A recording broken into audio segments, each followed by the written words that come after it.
Good morning class. आज हम लोग इस वीडियो में पढ़ेंगे संगठन के प्रकार के बारे में। संगठन कितने तरीके का होता है। संगठन के प्रकार के बारे में पढ़ने से पहले जानते हैं कि संगठन किसे कहते हैं। तो जब कभी दो या दो से अधिक व्यक्ति किसी सामान्य उद्देश्य की प्राप्ति के लिए एक साथ मिलकर काम करते हैं तो उन व्यक्तियों के समूह को ही संगठन कहा जाता है। जैसे यहाँ आपको दिख रहा होगा school, hospital, college, Google, bank, बहुत सारे बच्चे खेल रहे हैं। तो इन सारे इमेज में को देखने के बाद ये निष्कर्ष निकलता है कि स्कूल में बहुत सारे लोग होते हैं और उन सारे लोगों का एक ही उद्देश्य होता है, पढ़ना या पढ़ाना। अस्पताल में भी उसी तरीके से जितने लोग काम करते हैं सारे लोगों का एक ही मकसद होता है, एक ही उद्देश्य होता है कि उनके पास जितना भी मरीज आते हैं उनका अच्छा से उपचार किया जा सके। चर्च में भी लोग जाते हैं तो वहाँ पे सब प्रार्थना करने के उद्देश्य से जाते हैं। तो जब कभी भी एक ही उद्देश्य से लोग कहीं पे इकट्ठा होकर के काम करते हैं तो उन लोगों का जो समूह होता है उसी को संगठन कहा जाता है। कंपनी में लाभ कमाने के लिए सारे लोग एक साथ जुटते हैं। बैंक में भी लोग लाभ कमाने के लिए बैंक खोलते हैं। यहाँ पे देखिए 4-5 बच्चे खेल रहे हैं तो इन 4-5 बच्चों का जो एम है खेलना है, तभी एक साथ इकट्ठा हुए हैं। इन 5 बच्चों में से किसी का जो इंटरेस्ट है क्रिकेट में होता तो ये फुटबॉल खेलने के लिए नहीं आते हैं, क्रिकेट में जाते हैं। तो जो उद्देश्य सामान्य होगा और उस उद्देश्य को पाने के लिए एक साथ इकट्ठा होंगे तो उसी को संगठन कहा जाता है। अब हम लोग देखते हैं कि संगठन कितने तरीके का होता है। संगठन 2 तरीके का होता है, एक औपचारिक संगठन और दूसरा अनौपचारिक संगठन। औपचारिक संगठन में विद्यालय, अस्पताल, कंपनी, बैंक आता है। अनौपचारिक संगठन में दोस्तों का समूह, साथ काम कर रहे कर्मचारियों का समूह, ये सारा जो समूह होता है ये अनौपचारिक संगठन में आता है। दोनों के बारे में एक एक करके डिटेल में पढ़ेंगे तब क्लियर होगा कि स्कूल जो है, हॉस्पिटल है, कंपनी है, ये सारा औपचारिक में क्यों है और दोस्तों का समूह अनौपचारिक में क्यों है। तो स्टार्ट करते हैं फर्स्ट से।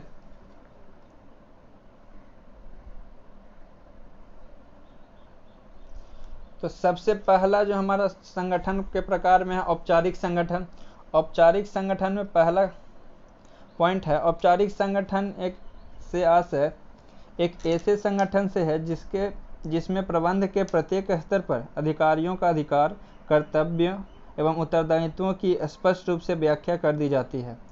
वैसा संगठन जिसमें काम कर रहे कर्मचारियों का अधिकार, कर्तव्य और उत्तरदायित्व स्पष्ट रूप से व्याख्या करके उनको बता दिया जाता है कि आपका संगठन में क्या कर्तव्य होगा, क्या उत्तरदायित्व होगा और क्या अधिकार होगा। तो वैसे संगठन को औपचारिक संगठन कहा जाता है। यहाँ पे एक लाइन दिया है, प्रबंध के प्रत्येक स्तर पर। तो हम लोग जानते हैं कि प्रबंध के 3 स्तर है, उच्च स्तर, मध्य स्तर और निम्न स्तर। तो तीनों स्तर पर काम कर रहे कर्मचारियों को, अधिकारियों को उनके अधिकार के बारे में, कर्तव्य के बारे में, उत्तरदायित्व के बारे में स्पष्ट रूप से जब लिख करके दिया जाएगा या स्पष्ट रूप से उनको बता दिया जाएगा तो वैसे संगठन को औपचारिक संगठन कहेंगे। उदाहरण के लिए देखिएगा, स्कूल में जितने भी टीचर काम कर रहे होते हैं, प्रिंसिपल काम कर रहे होते हैं, स्टूडेंट पढ़ रहे होते हैं, उन सारे लोग को पता होता है, टीचर को अपना ड्यूटी पता होता है कि क्या करना है। टीचर को अपना पता होता है, प्रिंसिपल को पता होता है कि स्कूल को कैसे मैनेज करना है, कितना टीचर आए हैं, कौन पीरियड में कौन टीचर जाएंगे, किस क्लास में जाएंगे, उनको अपना रिस्पॉन्सिबिलिटी पता है। तो वैसा संगठन जिसमें लोगों को अपना कर्तव्य, अधिकार और उत्तरदायित्व के बारे में ज्ञान होता है, वैसे संगठन को औपचारिक संगठन कहा जाता है। दूसरा पॉइंट देखते हैं,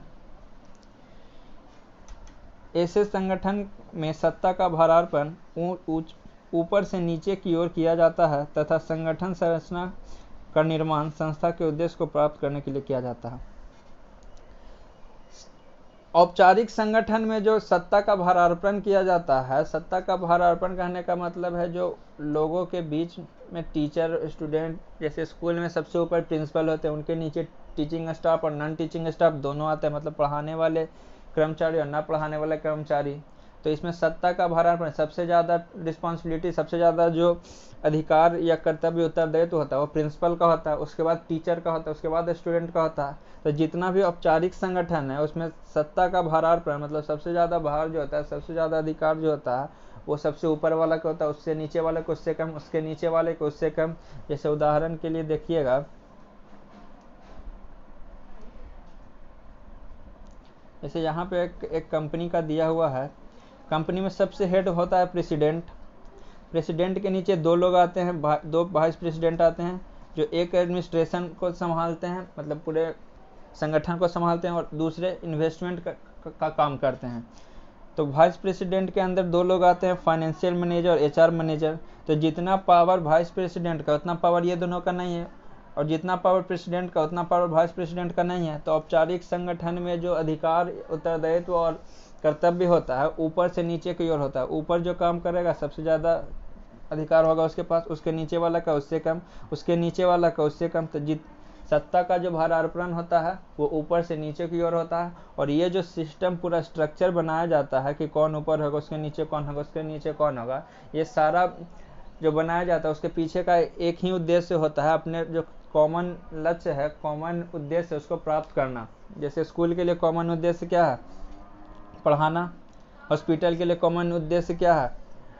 अच्छा ट्रीटमेंट देना, अच्छा उपचार करना। कंपनी के लिए कॉमन उद्देश्य प्रॉफिट कमाना। बैंक के लिए भी कॉमन उद्देश्य है कि बैंक अच्छे तरीके से लाभ कमाए। चर्च के लिए कॉमन उद्देश्य क्या है?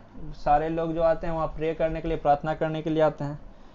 तो कॉमन उद्देश्य को, समान उद्देश्य को पाने के लिए जब सारे लोग मिलते हैं उनमें से उनका अधिकार, उत्तरदायित्व, कर्तव्य का स्पष्ट रूप से व्याख्या कर दिया जाता है। और उन लोगों का जो सत्ता का भारारोपण है ऊपर से नीचे की ओर होता हो तो वैसे संगठन को औपचारिक संगठन कहा जाता है। नेक्स्ट देखते हैं दूसरा, अनौपचारिक संगठन।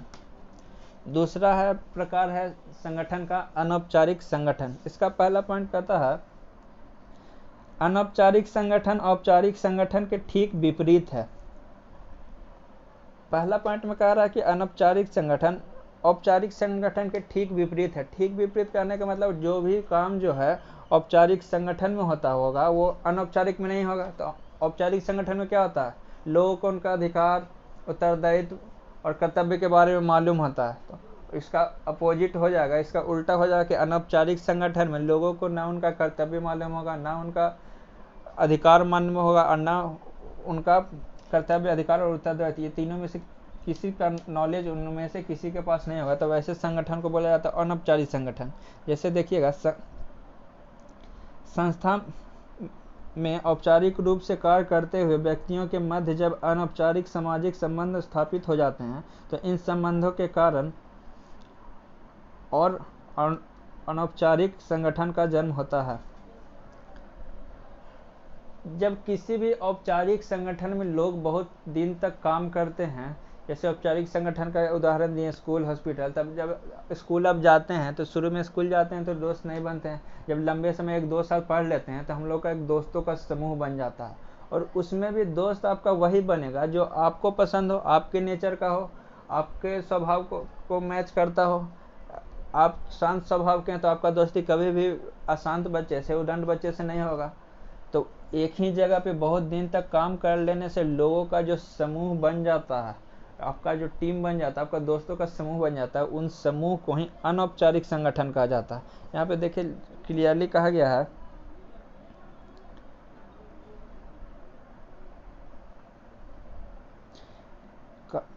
औपचारिक रूप से कार्य करते हुए व्यक्तियों के मध्य अनौपचारिक सामाजिक संबंध हो जाते हैं तो इन संबंधों के कारण औपचारिक संगठन का जन्म होता है। बहुत दिन तक किसी भी संस्था में काम, जैसे कंपनी में बहुत दिन तक काम करने से आपका साथ काम कर रहे कर्मचारियों का एक समूह बन जाता है, उनसे दोस्ती हो जाता है, तो उससे अनौपचारिक संगठन कहेंगे।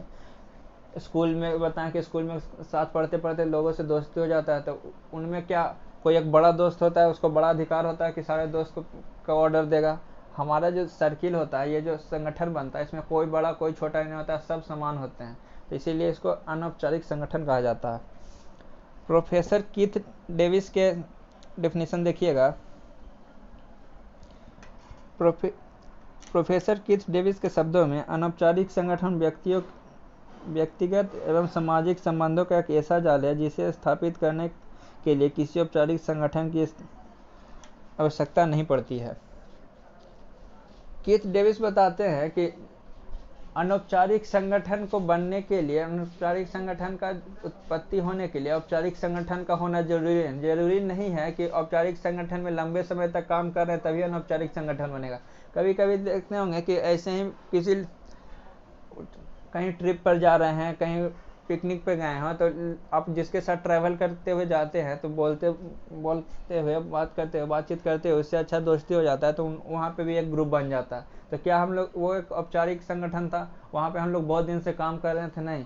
तो हमारे स्वभाव के कारण, हमारे नेचर के कारण, हमारे धर्म के कारण, हमारे बोली के कारण जो एक समूह बन जाता है, तो उन समूहों को ही औपचारिक संगठन के ठीक विपरीत वो काम करता है, इसलिए उसको अनौपचारिक संगठन बोला जाता है। तो वैसा संगठन जो सामाजिक उद्देश्य को प्राप्त करने के लिए बनाया जाता हो, जिसमें किसी को न उत्तरदायित्व का मालूम हो, न उनका अपना कर्तव्य मालूम हो, तो न उनका अधिकार मालूम हो, तो वैसे संगठन को अनौपचारिक संगठन कहा जाता है। जैसे दोस्तों का ग्रुप साथ खेलने जाने के लिए, जो दोस्तों का समूह, क्रिकेट खेलने जाने के लिए जो दोस्तों का समूह होता है, तो उसमें अनौपचारिक ऐसा नहीं कि उसमें एक सुपीरियर होता है, अधिकारी होता है, उसके नीचे सारे दोस्त काम करते हैं, इस तरीके का तो नहीं होता। सब दोस्त एक समान होते हैं। यहाँ पे देखिए बहुत सारी महिलाएं जो है पार्टी करने के लिए आई हैं, लंच करने के लिए आई हैं। तो जो महिला इस पार्टी में इंटरेस्टेड थी, इसमें रुचि उनका था, तो वही लोग आई हैं। जिनको रुचि नहीं था वो नहीं आए हैं। तो समान रुचि के कारण जो ग्रुप बन जाता है उसको भी अनौपचारिक बोलता है। तो अनौपचारिक संगठन, औपचारिक संगठन के बारे में है कि अनौपचारिक जो है लोगों को उनका कर्तव्य अधिकार मालूम होता है, अनौपचारिक में नहीं मालूम होता। नेक्स्ट देखते हैं,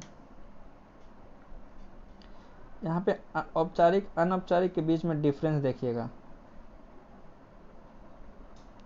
जैसे औपचारिक संगठन में एक स्ट्रक्चर होता है, जैसे जहाँ जनरल मैनेजर है, जनरल मैनेजर के नीचे purchase manager, production manager, finance manager काम कर रहे हैं। परचेज मैनेजर के नीचे परचेज सुपरिटेंडेंट काम कर रहे हैं। प्रोडक्शन वाले के नीचे प्रोडक्शन सुपरिटेंडेंट, फाइनेंस मैनेजर के नीचे फाइनेंस सुपरिटेंडेंट काम कर रहे हैं। तो ये जो रिलेशन बनाया गया है, ये जो स्ट्रक्चर बनाया गया है, ये फॉर्मल ऑर्गेनाइजेशन का। अब मान लीजिए परचेज सुपरिटेंडेंट और प्रोडक्शन मैनेजर दोनों फ्रेंड हो, तो ये दोनों के बीच का जो रिलेशन है ये अनौपचारिक रिलेशन है, अनौपचारिक संगठन को जन्म देगा। जबकि परचेज मैनेजर का परचेज सुपरिटेंडेंट के साथ जो रिलेशन है, क्रय प्रबंधक का क्रय सुपरिटेंडेंट के साथ, ये फॉर्मल है, औपचारिक रिलेशन है।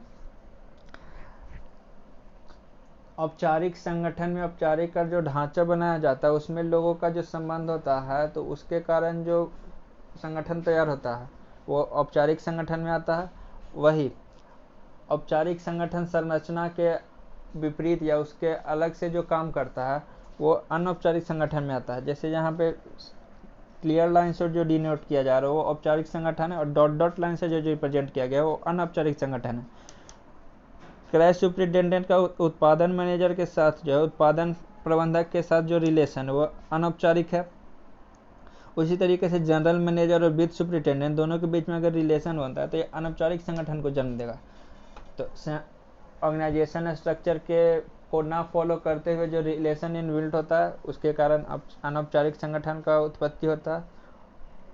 और ऑर्गेनाइजेशन स्ट्रक्चर को जब फॉलो करते हैं तो उसके कारण जो संगठन जन्म लेता है वो औपचारिक संगठन होता है। आज के लिए इतना ही, मिलते हैं नेक्स्ट वीडियो में। Thank you.